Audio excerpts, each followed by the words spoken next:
Coronavirus, les bourses mondiales s'effondrent face à l'avancée du coronavirus.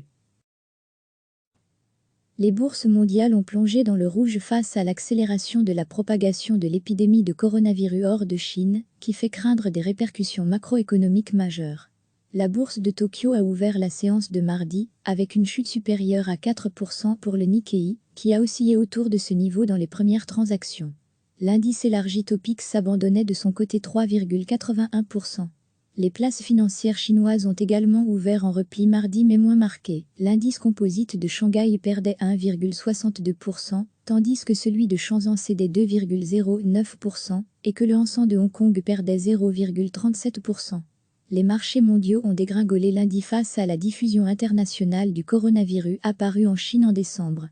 À Wall Street, le Dow Jones a connu sa pire séance en plus de 2 ans, avec une chute de 3,56%, le Nasdaq est tombé de 3,61% et le S&P 500 de 3,35%. Les places européennes ont clôturé sur des pertes comprises entre 3% et plus de 5%. La bourse de Paris a notamment chuté de 3,94%, Londres de 3,34%, Francfort de 4,01%, Milan de 5,43%, Zurich de 3,58% et Madrid de 4,07%. L'indice Eurostoxx 50 de la zone euro s'est enfoncé de 4,01%.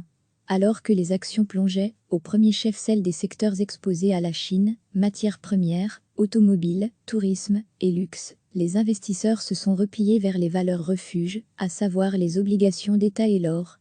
Après avoir atteint dans la matinée un nouveau sommet en 7 ans, à 1,689,31 $, l'once d'or gagnait 1,1% à 1,660,84 $ vers 21h45 GMT.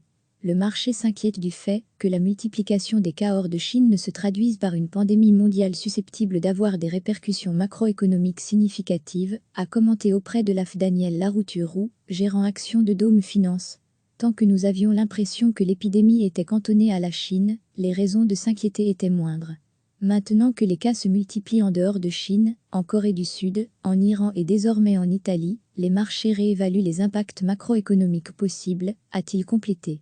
2 mois après l'apparition du nouveau coronavirus dans le centre de la Chine, l'épidémie s'est accélérée lundi à travers le globe, avec notamment des bilans en forte hausse en Corée du Sud et en Iran, qui comptent respectivement le plus grand nombre de cas de contamination et le plus grand nombre de décès en dehors de Chine. Recevez chaque matin l'essentiel de l'actualité.